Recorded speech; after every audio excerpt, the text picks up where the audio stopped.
sudah saya letakkan racun di dalamnya. Kemudian saya fikir setelah tuan kejadian itu, kalau tuan minum, lepas beberapa jam tuan mati. Tapi sampai sekarang 5 tahun, tuan tak mati-mati lagi. Abu Muslim Al-Khawlani rahimahullah mengatakan, alhamdulillah, dengan keberkatan pada setiap amalan al-ihwal pekerjaanku, mesti ku dahulukan dengan perkataan Bismillahirrahmanirrahim. Dengan perkataan keberkatan Bismillahirrahmanirrahim yang ku dahulukan pada minuman tersebut, maka Allah Subhanahu wa ta'ala pelihara aku daripada mudarat racun tersebut.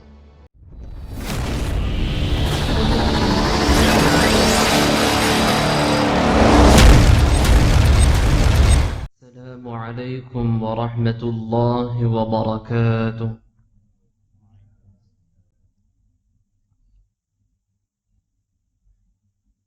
أعوذ بالله من الشيطان الرجيم. بسم الله الرحمن الرحيم. نحمده ونصلي ونسلم على رسوله الكريم. أما بعد. الحمد لله. Syukur kepada Allah Subhanahu wa ta'ala kerana dengan limpahan dan juga kurniaan dan juga turut berserta dengan sepenuhnya mahabbah ataupun kasih sayang daripada Allah Subhanahu wa ta'ala terhadap diri kita sebagai hamba yang kesemuanya kita akur. Kita adalah hamba yang banyaknya keingkaran pada Allah. Kita adalah hamba yang begitu banyaknya maksiat kepada Allah. Dan kesemuanya kita juga akur bahwasanya kesemuanya kita adalah memiliki serba banyak kekurangan hubungan kita dengan Allah. Tetapi kasihnya Allah, sayangnya Allah Subhanahu wa ta'ala kepada kita sebagai hamba yang pendosa, Allah Subhanahu wa ta'ala saat ini memilih kita untuk berada di dalam rumahnya dan sekaligus berada min riyadil jannah, berada di dalam tamanan syurga. Moga-moga Allah Subhanahu wa ta'ala sentiasa memilih kita, sentiasa bukakan jalan untuk kita, sentiasa mempermudahkan kita untuk melakukan amal yang sebegini. Amin ya rabbal alamin. Ya hadirin, tuan-tuan yang dirahmati oleh Allah Subhanahu wa ta'ala, Al-Hasan Al-Basri rahimahullahu ta'ala, Imam Hasan Al-Basri rahimahullahu ta'ala mengatakan, tidaklah aku melihat ramainya orang Islam yang berkumpul pada masjid dan juga surau, dan bilangan ramainya orang Islam tersebut bermunajah pada Allah, berdoa kepada Allah, melainkan cepatlah wabak dan musibah pada negara tersebut akan dibersihkan oleh Allah Subhanahu wa ta'ala. Tidaklah aku melihat berkurangnya orang Islam pada masjid dan juga surau, melainkan aku melihat bahawasanya wabak dan musibah masih akan dikekalkan oleh Allah Subhanahu wa ta'ala pada negara tersebut. Seperti mana Allah Subhanahu wa ta'ala membimbing kita untuk datang pada salat secara berjemaah, moga-moga Allah Subhanahu wa ta'ala juga membimbing mereka-mereka lain. Amin ya rabbal alamin. Seterusnya, alhamdulillah, syukur juga kita pada Allah kerana Allah Subhanahu wa ta'ala saat ini sibukkan kita berada di dalam tamanan syurga. Muhammad bin Wasi' rahimahullahu ta'ala mengatakan, satu orang yang berhajat pada pengampunan Allah, satu orang yang mengharap cepatnya diampun oleh Allah, di antara amal yang perlu diperhatikan adalah selawat pada Nabi sallallahu alaihi wasallam. Yang kedua adalah memberi minum pada saudara muslim. Berdasarkan hadis Nabi sallallahu alaihi wasallam mengenai penzina. Di zaman Bani Israel memberikan minum pada seekor anjing, di situ ada pengampunan Allah. Maka kata Muhammad bin Wasi' rahimahullah, apa pandangan kamu pula sekiranya kamu memberi minum pada orang yang beriman pada Allah, pada orang Muslim, maka jauh lagi cepat pengampunan Allah pada kamu. Yang ketiga, satu orang pendosa yang berhajat pada maghfirah, pengampunan Allah, maka hadirilah majlis ilmu, maka cepatlah pengampunan Allah Subhanahu wa taala pada dirinya. Kita minta pada Allah, kita pohon pada Allah, seperti mana Abu Bakar As-Siddiq radhiyallahu anhu bermunajah pada Allah, berdoa pada Allah. Sedangkan Abu Bakar As-Siddiq radhiyallahu anhu termasuk golongan 10 mubasysyara bil jannah, golongan 10 top 10 sahabat confirm dijamin masuk syurga. Pertama sekali adalah Abu Bakar As-Siddiq radhiyallahu anhu. Abu Bakar As-Siddiq radhiyallahu anhu yang confirm masuk syurga, masih minta pada Allah, masih berdoa pada Allah, masih pohon pada Allah, ya Allah, kekalkanlah hidayah pada kami ya Allah setelah Engkau berikan hidayah pada kami ya Allah. Kata ulama menunjukkan hidayah yang diberi oleh Allah, Allah Subhanahu wa taala berkuasa untuk mencabutnya. Maka Allah Subhanahu wa taala saat ini beri hidayah kat kita, berikan taufik pada kita, maka kita minta pada Allah supaya Allah Subhanahu wa taala kekalkan. Amin ya rabbal alamin. Alhamdulillah, masih lagi muzakarah kitab yang berjudul Risalah Adab Sulukil Murid yang dikarang oleh Al-Imam Abdullah Al-Haddad rahimahullahu ta'ala. Alhamdulillah, edisi kuliah bulanan yang lepas telah pun kita masih bahas mengenai babul muqaddimah, bab pada menyatakan mengenai pendahuluan. Musannifur rahimahullah, muallifur rahimahullah, pengarang kitab yang dirahmati oleh Allah, pada awal muqaddimahnya seperti biasa, di mana-mana karangan ulama akan didahulukan atau diawalkan dengan lafaz Bismillahirrahmanirrahim. Di dalam kitab An-Nawadir karangan Syekh Sihabuddin Al-Qalyubi rahimahullah, seorang ulama yang telah tinggalkan kita hampir lebih kurang 360 tahun yang lepas. Syekh Sihabuddin Al-Qalyubi rahimahullahu ta'ala menyebutkan pelbagai jenis kisah di dalam kitabnya yang berjudul atau bertajuk An-Nawadir. Di dalam kitab ini disebutkan mengenai fadilah, kelebihan basmalah ataupun kelebihan mengucap atau melafazkan Bismillahirrahmanirrahim. Di antara kisah, beberapa kisah sebenarnya diletakkan oleh pengarang kitab iaitu Syekh Sihabuddin Al-Qalyubi rahimahullah mengenai fadilah basmalah, kelebihan bismillah. Di antaranya adalah kisah mengenai Abu Muslim Al-Khawlani rahimahullah. Abu Muslim Al-Khawlani rahimahullah satu orang yang hidup di zaman Nabi sallallahu alaihi wasallam, tetapi tak direzekikan oleh Allah untuk melihat wajah baginda Nabi sallallahu alaihi wasallam, sehingga beliau ini Abu Muslim Al-Khawlani rahimahullah bukanlah dikategorikan sebagai sahabat, kerana syarat sahabat mesti nak kena lihat wajah baginda. Diumpamakan yang lain, contoh misalnya adalah Sayyidina Uwais Al-Qarani radhiyallahu ta'anhu yang begitu gigih sungguh-sungguh khidmat kepada ibunya, sehingga tak ada rezeki untuk berjumpa dengan baginda, meskipun satu zaman dengan baginda Nabi sallallahu alaihi wasallam. Di antaranya adalah Abu Muslim Al-Khawlani rahimahullah. Abu Muslim Al-Khawlani duduk di daerah Khawlan, Yaman. Sama jugalah macam Abu Muslim Al-Khawlani, sama jugalah seperti Uwais Al-Qarani. Uwais Al-Qarani duduk di daerah Qaran, Yaman. Sama juga Abu Muslim Al-Khawlani rahimahullah wa radhiyallahu anhu duduk di daerah Khawlan iaitu Yaman.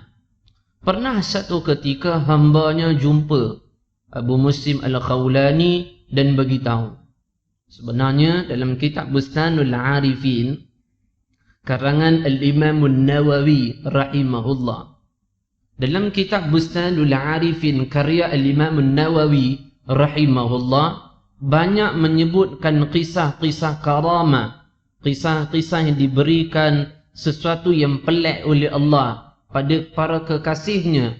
Di antaranya adalah banyak yang dimuatkan oleh Al-Imam Nawawi rahimahullah dalam kitab ini, kisah-kisah Abu Muslim Al-Khawlani.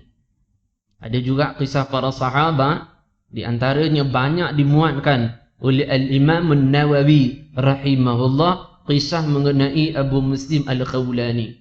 Cuma menarik sikit kitab ni adalah kitab yang dikarang oleh Al-Imam Nawawi rahimahullah. Imam Nawawi karang kitab ni tak sempat tulis bagi perabik, sekarat jalan saja. Akhir bagi pembahasan kitab ni yang sempat Al-Imam Nawawi rahimahullah tulis tu kisah-kisah para wali ataupun kisah-kisah orang yang diberikan karamah oleh Allah.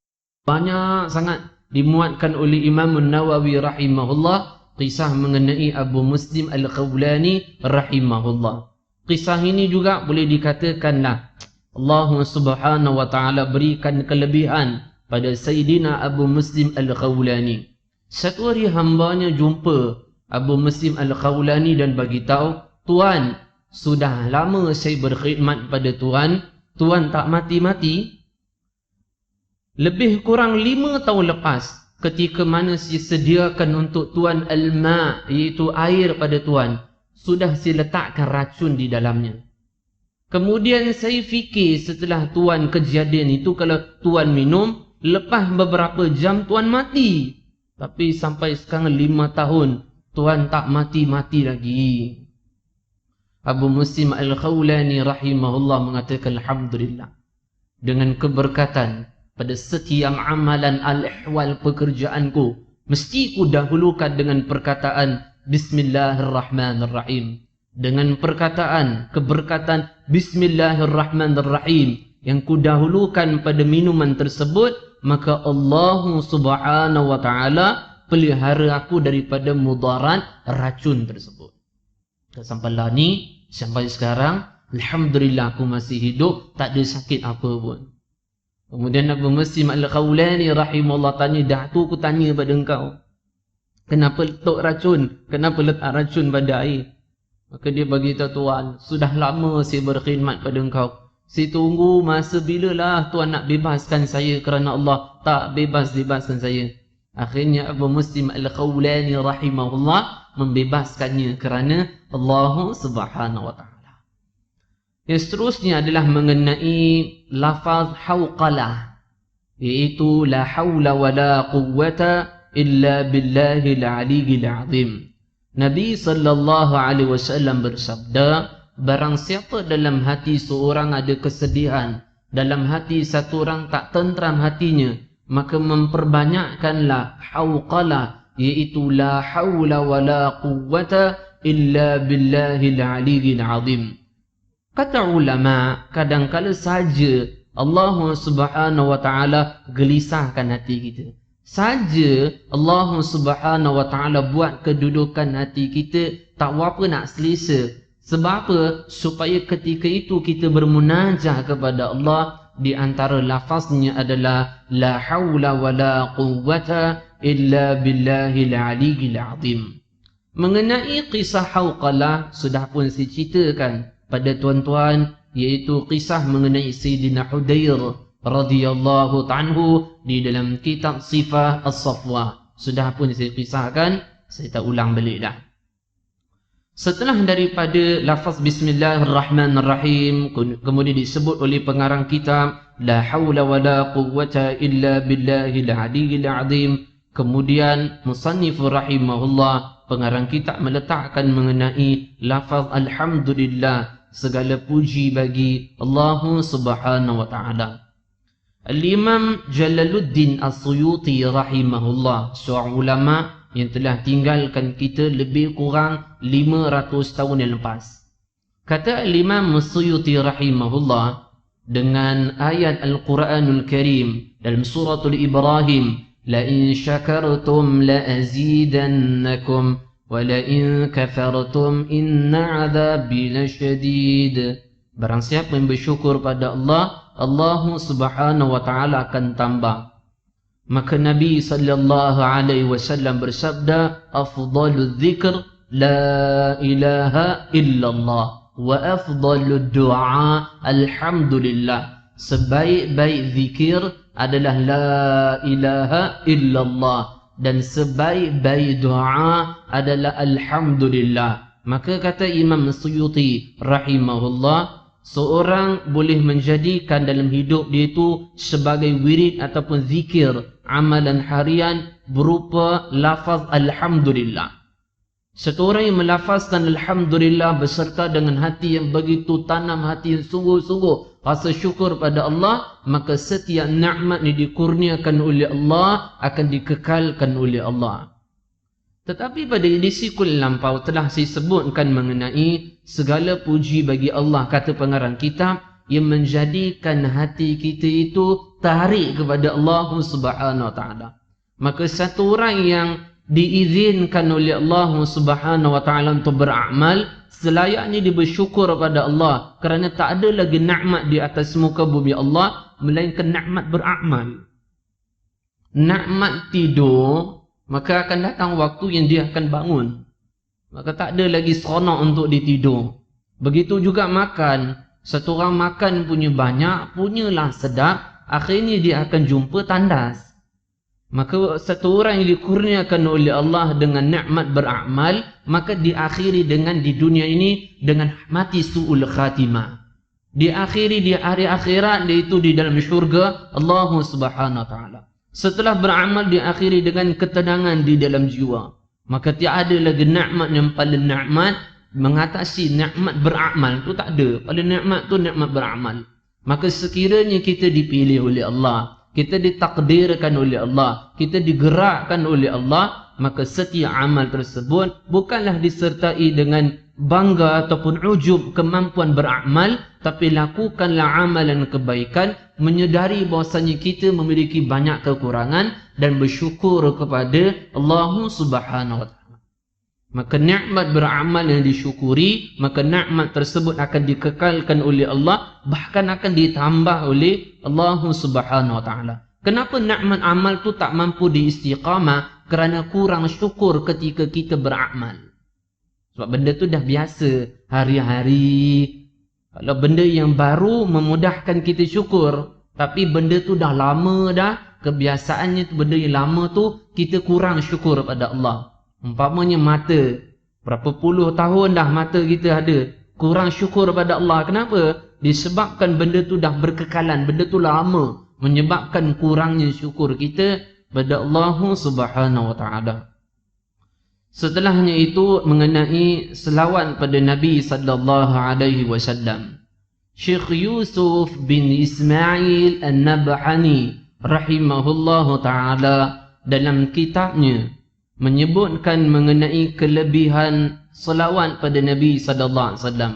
Maka Syekh Yusuf bin Ismail An-Nabhani rahimahullahu taala mengatakan, sekiranya kamu nak tahu kedudukan kamu, mati kamu dalam keadaan husnul khatimah ataupun su'ul khatimah, lihatlah di dunia sekiranya kamu ini banyak dibantu oleh Allah, sekiranya kamu dibantu oleh Allah untuk memperbanyakkan selawat pada Nabi sallallahu alaihi wasallam, itu tandanya Allah nak rezekikan kamu husnul khatimah.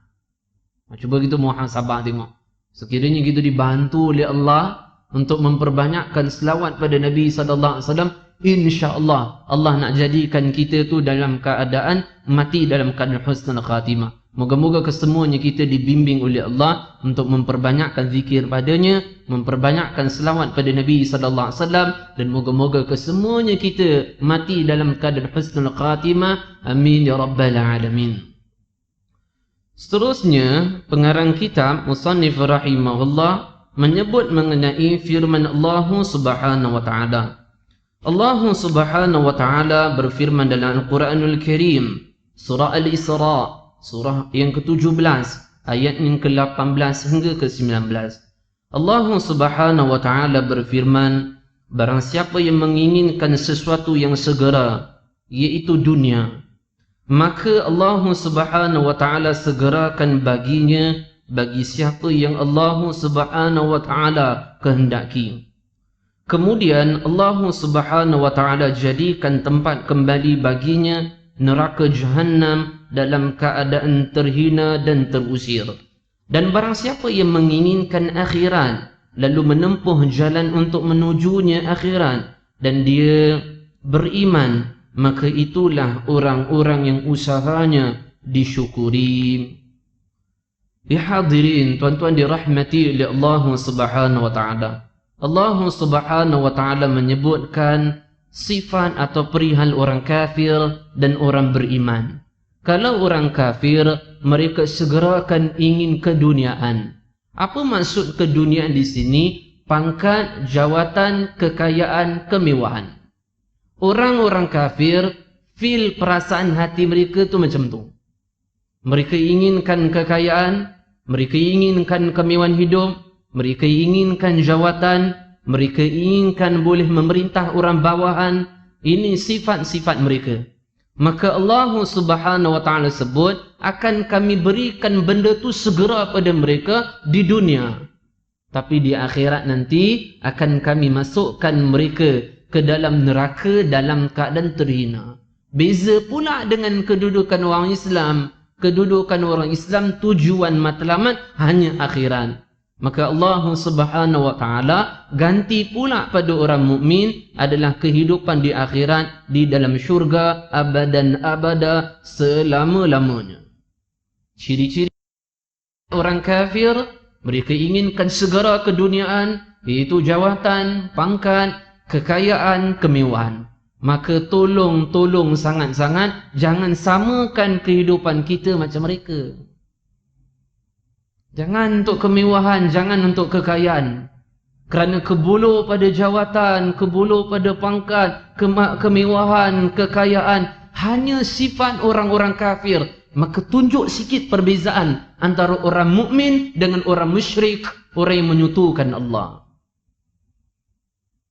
Nabi sallallahu alaihi wasallam bersabda dalam kitab Az-Zuhud karangan Abdullah bin Mubarak rahimahullah.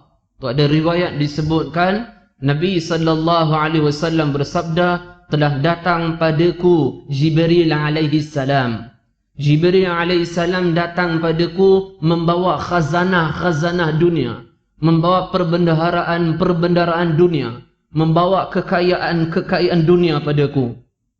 Maka aku sikit pun tak memandang pada perkara tersebut dan ku tak menghulurkan tanganku untuk mengambilnya.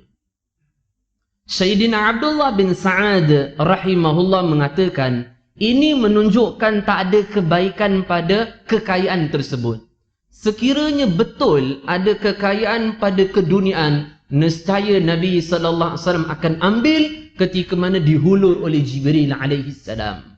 Tapi Nabi tak ambil pun. Nak bagi tahu kat kita, di situ sikit pun tak ada kebaikan. Nabi sallallahu alaihi wasallam bersabda, "Daku telah didatangi oleh Jibril alaihi salam. Jibril alaihi salam mengatakan Tuhan telah memberikan pilihan, iaitu Allah. Allah memberikan pilihan pada engkau ya Muhammad sallallahu alaihi wasallam, hendak menjadi seorang nabi sekaligus seorang raja atau hendak menjadi seorang nabi sekaligus seorang hamba. Yang ku pilih pada kedua-dua ini adalah aku hendak menjadi seorang nabi sekaligus ku seorang hamba." Boleh saja Nabi pilih raja, tak ada masalah. Kerana Nabi Sulaiman alaihi salam adalah raja dan menjadi sebaik-baik raja, tak khianat, tak jadikan sebagai wasilah perantaraan untuk menjadi orang yang sombong, tak. Sedangkan Nabi SAW imam bagi seluruh para nabi, para rasul alaihi salam. Sekiranya baginda mengambil baginda itu seorang nabi sekaligus seorang raja, Nabi tak akan khianat, Nabi tak akan sombong. tetap Nabi tolak juga supaya fahamkan pada pemikiran kita bahawasanya di situ tak ada kebaikan. Tapi kadang-kala ceteknya pemikiran kita, kita nampak hebatnya tu kat situ. Kita nampak mulianya kita dekat situ. Memiliki jawatan, pangkat, kekayaan, kita nampak kat situ. Al-Imam Ghazali rahimahullahu ta'ala dalam kitab yang berjudul Kitabul Mulk, Al-Imam Ghazali rahimahullah meletakkan riwayat mengenai seorang tabi'in, iaitu Sayyidina Wahab bin Munabbih rahimahullah. Termasuk daripada perawi yang thiqah, perawi yang dipercayai. Sayyidina Wahab bin Munabbih rahimahullah meriwayatkan ada dua situasi keadaan. Tuan-tuan cuba renungkan. Cuba renungkan bersama. Ada dua situasi keadaan. Pertama, ada seorang dia memiliki jawatan besar. Dia memiliki kekayaan. Dia memiliki pengikut yang ramai. Dia memiliki kekayaan begitu banyak berbanding yang lain. Dia ini orang yang terkemuka, orang yang hebat. Setiap minggu dia lakukan perjalanan menziarahi kampung demi kampung melihat keadaan orang bawahannya. Satu hari, dia berapa puluh tahun buat macam ni. Satu minggu ni dia keluar. Dia minta kat menteri dia. Dia minta dekat orang bawahan dia. Tolong berikan kuda yang termahal. Dia ni ada banyak-banyak kuda. Tapi dia minta kuda yang termahal. Maksudnya apa? Dia minta kenderaan yang termahal. Apa di bayangan tuan-tuan tu kenderaan termahal? Porsche? Ada lain lagi? Wallahu a'lam. Maka bayangkanlah tu. Kemudian diminta pula kepada orang bawahannya supaya berikan pakaian yang mahal. Apa pakaian mahal? Saya pun tak tahu. Bubuhlah pi apa pun pakaian mahal. Saya tak tahu. Wallahu a'lam. Saya tak tahu. Apa yang bermain di fikiran tuan-tuan, itulah pakaian yang mahal. Levi's ke, polo ke, wallahu a'lam. Bubuh pi. Kemudian diminta pada orang bawahannya pula supaya diberikan kasut yang mahal. Apa kasut yang mahal? Bubuh pi lah. Saya pakai kasut bata RM100. Rasa dah mahal lah. Rasa saya dah cukup mahal dah tu. Tapi kerana nak bawa untuk masjid surau, saya bismillah jalan je lah. Kalau tak takut juga. Tapi alhamdulillah kerana pergi masjid, insya-Allah kasut tu tak pergi tempat maksiat, insya-Allah saya yakin. Kemudian dimintakan kasut yang mahal. Apa kasut yang mahal? Wallahu a'lam. Itulah bermain apa yang dimain di fikiran tuan-tuan itulah. Kemudian dia naik, dia ikut di belakang dia pengikut yang ramai. Maka ketika dia naik di tengah bawah, kemudian ada seorang pakaian compang-camping, pakaian kotor pegang pelana kuda Tuan Raja. Marah Tuan Raja. Bertahun-tahun aku lalu tak ada pun siapa sekat perjalanan aku. Siapa engkau berani-berani? Jangan sampai aku masukkan kau ke dalam penjara. Apa kata orang miskin ni sambil senyum? Wallahi, saya bersumpah dengan nama Allah, saya perlu pada engkau.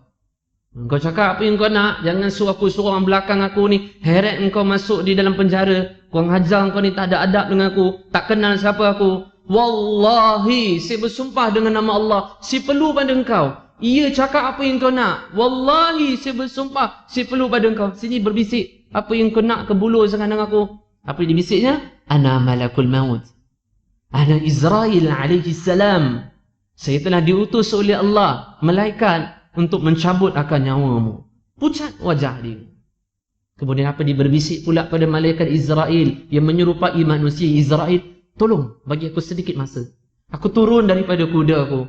Aku tu jumpa isteri, anak-anak, dan aku khabarkan pada mereka. Aku bagi tahu pada mereka bahwasanya ajalkul qarib, iaitu ajalku sudah dekat, kematianku dekat. Apa kata Israel alaihissalam? 1 minit tak boleh kurang, 1 minit tak boleh lebih. Akhirnya ditarik nyawanya, dia mati hina jatuh di bawah tanah. Kejap lagi kita juga gitu. Maka ketika itu walaupun Israel berpakaian compang-camping, tetap dia kena tunduk juga. Walaupun ada kekayaan, tetap tunduk juga. Walaupun Israel tak ada kekayaan, walaupun Israel tak ada begitu besar, tapi ketika datang, terpaksa tunduk.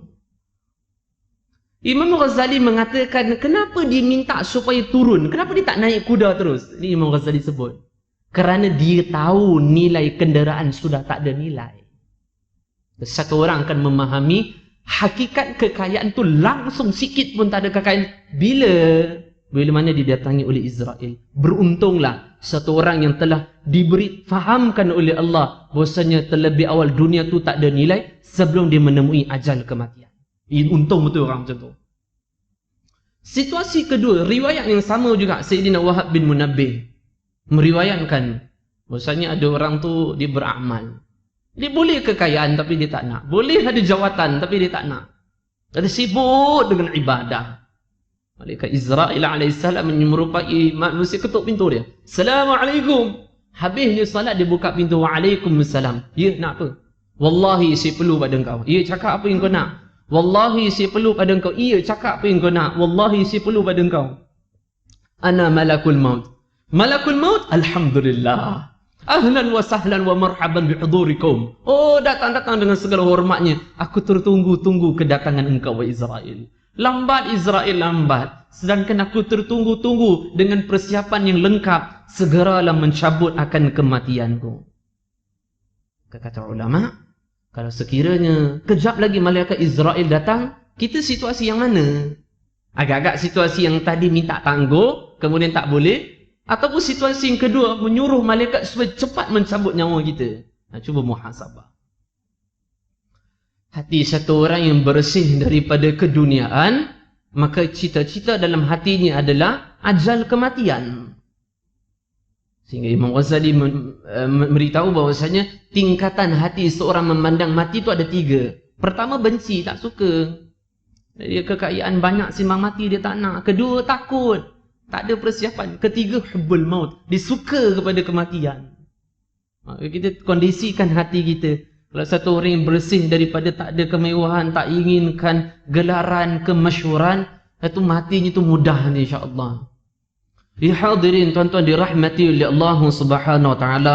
Moga-moga Allah Subhanahu wa taala membersihkan hati-hati kita daripada hubbud dunia ataupun cinta pada dunia. Amin. Nabi sallallahu alaihi wasallam bersabda, hubbud dunya ra'su kulli khati'ah. Hati yang cinta pada dunia menjadi pangkal bagi segala dosa. Maksudnya menjadi kerosak hubungan kita dengan Allah, hubungan kita dengan sama kita disebabkan hubbud dunya, hati yang terpaut dengan cinta dunia. Perlu kita faham, bezanya kehidupan orang Muslim adalah sikit pun tak akan terliur dengan kemewahan dunia berbanding dengan orang kafir. Hati mereka itu terpaut dengan dunia. Maka Nabi SAW bersabda, akan datang akhir zaman, perumpamaan diberikan oleh baginda seperti piring kecil, diletakkan sedikit makanan, dikelilingi dengan orang-orang. Maka kata baginda, apa menurut kamu? Bagaimana mereka akan ambil makan? Oh, cepat-cepat mereka makan, gaduh. Maka begitulah kekuatan Islam ketika itu akan diragut, akan diambil ketika itu. Menyebabkan ketika itu orang Islam diserang sedemikian rupa, tak akan ada kekuatan ketika itu. Islam tak akan ada kekuatan. Sahabat tanya, apakah bilangan kami ke orang Islam ketika itu? Sikit, kata Nabi, tak banyak. Bilangan kamu ketika itu banyak, seperti buih-buih di lautan, tak ada manfaatnya. Kenapa? 2, hubbud dunia. Kerana ketika itu hati-hati orang Islam terpaut pada dunia. Yang kedua, hati mereka semua takut pada mati. Zaman bila ni? Zaman sekarang. Semua, entah tu negara Arab, entah tu negara mana, kerana semua hati kita terpaut pada dunia, maka izzah kekuatan Islam tu akan pudar dan sirna. Allah Subhanahu wa taala kembalikan kekuatan Islam. Tapi sebelum kembalikan kekuatan Islam, maka dibersihkan hati-hati kita daripada hubbud dunia, daripada cinta dunia. Amin ya rabbal alamin. Tuan-tuan, sebelum mengakhiri kuliah, saya mohon maaf banyak-banyak sekiranya ada percakapan saya yang terguris hati tuan-tuan. Saya mohon maaf banyak-banyak. Yang seterusnya, tuan-tuan, sedikit pesanan amalan, tanamkan niat untuk bangun tahajud. Moga Allah Subhanahu wa taala berikan kekuatan untuk kita bangun pada waktu tahajud, lakukan salat dan ibadah. Imam Syafi'i rahimahullah atau Muhammad bin Idris Syafi'i rahimahullah mengatakan, barang siapa yang bangun waktu tahajud berdoa pada Allah, maka doanya seperti anak panah yang tepat kena pada sasaran, doa yang tak akan ditolakkan oleh Allah Subhanahu wa taala. Moga Allah taala pilih kita untuk lakukan ibadah salat tahajud. Amin ya rabbal alamin. Akhir kalam baik itu datang daripada Allah. Silap kelemahan kekurangan dia datang dari dia sendiri. Hakikatnya qadri khairi syarri min Allah taala. Hakikatnya segala sesuatu yang baik dan juga buruk kullu min indillah. Kesemuanya hakikat datang daripada Allah Subhanahu wa taala. Wallahu ta'ala a'lam bisawab. Wassalamu alaikum warahmatullahi wabarakatuh.